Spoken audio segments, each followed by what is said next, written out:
بسم اللہ الرحمن الرحیم۔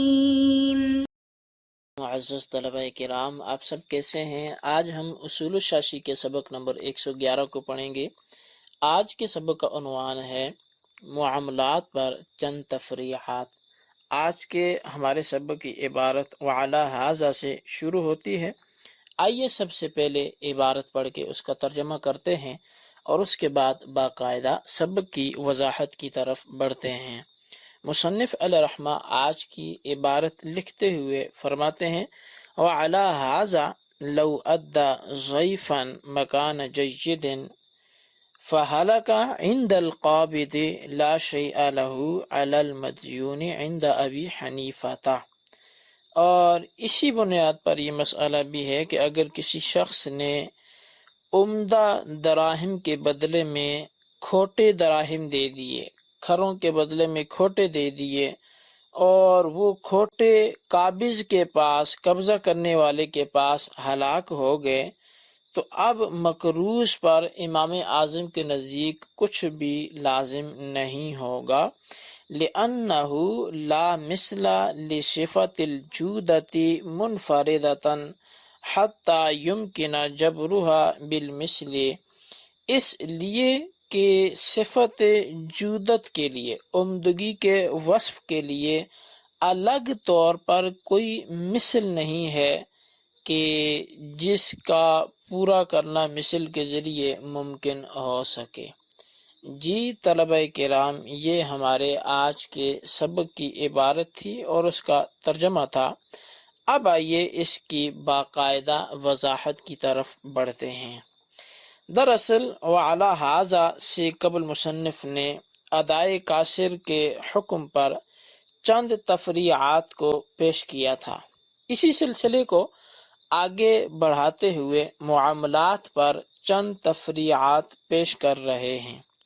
ادائے قاصر کا حکم یہ تھا کہ اگر نقصان کی تلافی مثل عقلی یا مثل شرعی سے ہو سکتی ہو، ان میں سے کسی ایک سے بھی ممکن ہو تو تلافی کر دی جائے گی، اس نقصان کو پورا کیا جائے گا، اور اگر کسی ایک سے بھی نقصان کی تلافی ممکن نہ ہو، نہ مثل عقلی سے نہ مثل شرعی سے، تو پھر نقصان کا حکم ساقط ہو جائے گا، البتہ وہ جو کمی پیدا کی اس کمی پر گناہ باقی رہے گا۔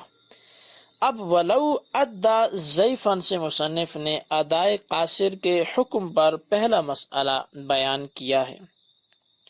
صورت مسئلہ یہ ہے کہ قرض خواہ نے مقروض کو بطور قرضہ عمدہ درہم دے دیے تھے۔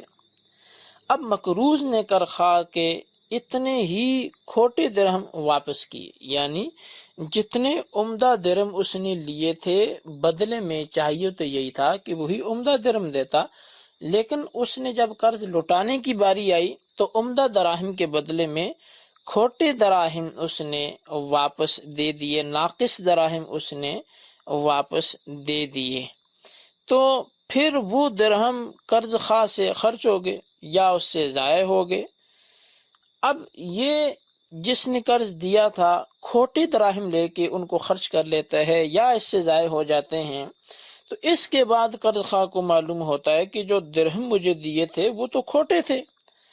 اب اگر ہلاک نہ ہوتے، یعنی اس سے خرچ نہ ہوتے یا ضائع نہ ہوتے، تو پھر تو بالاتفاق سب ائمہ کے نزدیک کھوٹے درہم واپس دے کر عمدہ درہم لے لیے جاتے، مگر یہاں یہ صورت ہے کہ کھوٹے تھے تو مذکورہ مسئلے مطلب جو کھوٹے تھے وہ تو اس سے لگ چکے، وہ تو اس سے حل ہو چکے، لگ چکے، ضائع ہو گئے، تو اب تو وہ ان کو واپس کر کے عمدہ لینے سے رہا، تو مذکورہ مسئلے کے حل میں احناف کے پھر دو مذہب بن جاتے ہیں۔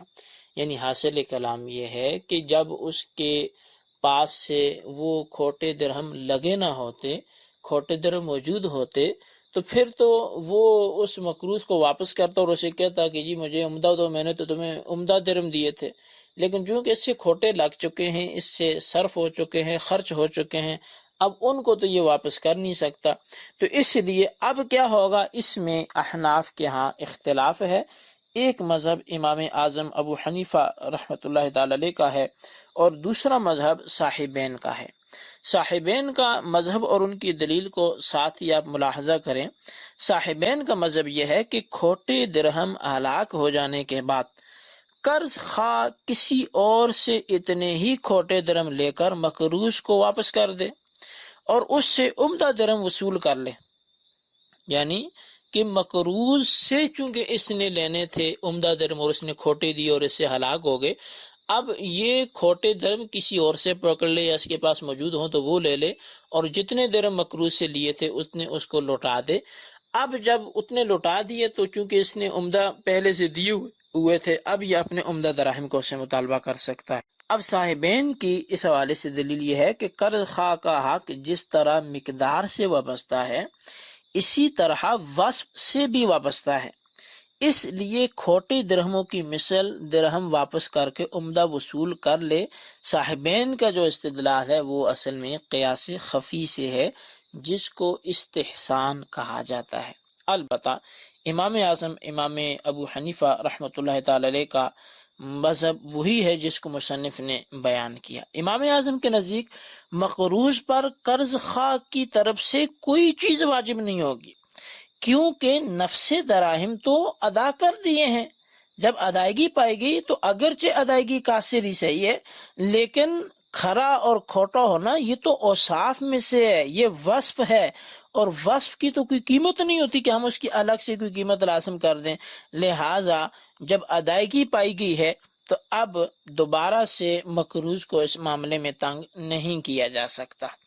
اب وصف کی ایک غرض، چونکہ وصف کی قیمت نہیں ہوتی، اس کی وجہ یہ ہے کہ وصف ایک عرض ہے جو اپنی ذات میں تنہا نہ موجود ہو سکتا ہے اور نہ ہی قائم ہو سکتا ہے، بلکہ عین دراہم و دنانیر کے ساتھ یہ متصل ہوتا ہے۔ جب وصف تنہا موجود اور قائم نہیں ہو سکتا تو اس کی قیمت بھی تنہا نہیں ہو سکتی۔ جب قیمت نہیں ہو سکتی تو اس کا مثل سوری کیسے ہو سکتا ہے، اور نہ ہی مثل منوی ہو سکتا ہے۔ مثل سوری تو ظاہر ہے کہ وصف عرض ہے جو تنہا موجود نہیں ہو سکتا، لہٰذا مثل سوری بھی ممکن نہیں ہے، اور مثل منوی بھی اس لیے نہیں ہو سکتا کیونکہ درہم یہ وہ مال ہے کہ جن میں کمی بیشی کی صورت میں سود پایا جاتا ہے، کہ جن میں وصف کی قیمت نہیں ہوتی۔ اس پر نبی علیہ الصلوۃ والسلام کی حدیث بھی ہے کہ جیدھا و ردیھا سواء، کہ اس کے عمدہ اور اس کے ردی جو ہیں وہ برابر ہیں۔ لہٰذا امام اعظم ابو حنیفہ رحمۃ اللہ علیہ کے نزدیک مقروض پر اس صورت میں کچھ بھی واجب نہیں ہوگا، البتہ اس پر گناہ باقی رہے گا۔ وصف کی قیمت نہ ہونے کی بات صرف نقود میں تھی، باقی سامان کی جہاں تک بات ہے تو ان میں وصف کی قیمت موجود ہوتی ہے۔ اب نقود اور عروض یعنی سامان میں فرق کیا ہے، تو یہ بات کر کے ہم آج کے اپنے سبق کو ختم کرتے ہیں۔ نقود اور سامان میں تین طرح کا فرق بیان کیا جاتا ہے۔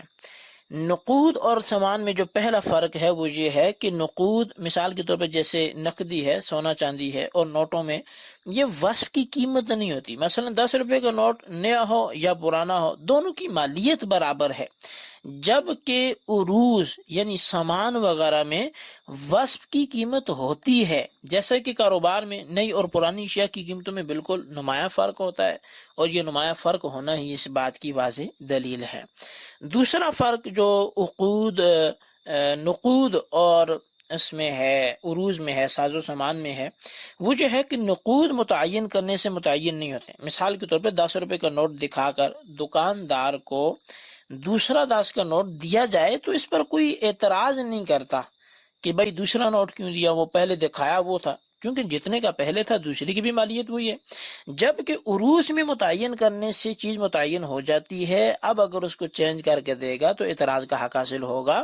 مثال کے طور پہ کوئی کتاب خریدی کسی نے تو قیمت طے ہوگی، پھر خریدار اس کے بدلے دوسری کتاب تبدیل کرے تو یہ تبدیل نہیں کر سکتا، اور آخری فرق نقود اور عروض میں وہ یہ ہے کہ نقود کا ذاتی طور پہ کوئی مقام نہیں ہے، بلکہ یہ زر مبادلہ کے طور پہ استعمال ہوتے ہیں۔ مثال کے طور پہ 10 روپے کا نوٹ نہ کھایا جاتا ہے، نہ اس سے بھوک مٹتی ہے، بلکہ اس کو دے کر کھانے کی چیز لی جاتی ہے اور اس کو زر مبادلہ کے طور پہ استعمال کرتے ہیں۔ اور یہ نقود انسان کے لیے بالواسطہ خادم ہوتے ہیں کہ ان کے ذریعے سے انسان ضروریات زندگی کو حاصل کرتا ہے، جبکہ عروض یعنی ساز و سامان بنفس ہی انسان کے خادم ہیں، جیسے کہ روٹی وغیرہ۔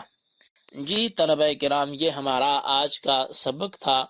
آج کے سبق میں ہم نے معاملات کے حوالے سے ایک مثال پڑھی اور اس میں پھر امام اعظم اور صاحبین کے مذہب کا آپس میں جو اختلاف تھا وہ بھی پڑھا، اور اس کے بعد وصف کی قیمت نہ ہونے پر ہم نے دلیل بھی پڑھی۔ نقود اور عروض میں ہم نے فرق کو بھی بیان کیا۔ تو آج کے سبق کو خلاصتاً اپنے رجسٹر پر نوٹ کریں، بالخصوص ان سوالات کے جوابات دیں۔ سوال نمبر 1 یہ ہے کہ اگر کسی شخص نے کھوٹے درہم لٹائے عمدہ دراہم کے بدلے میں اور وہ ہلاک ہو گئے تو احناف کا مذہب کیا ہوگا، بیان کریں۔ سوال نمبر 2 یہ ہے کہ نقود اور عروض میں کوئی سا ایک فرق بیان کریں۔ اللہ تبارک و تعالیٰ سے دعا ہے جو کچھ ہم نے پڑھا سنا اسے یاد رکھنے کی توفیق نصیب فرمائے، آمین بجاہ نبی الامین صلی اللہ علیہ وسلم۔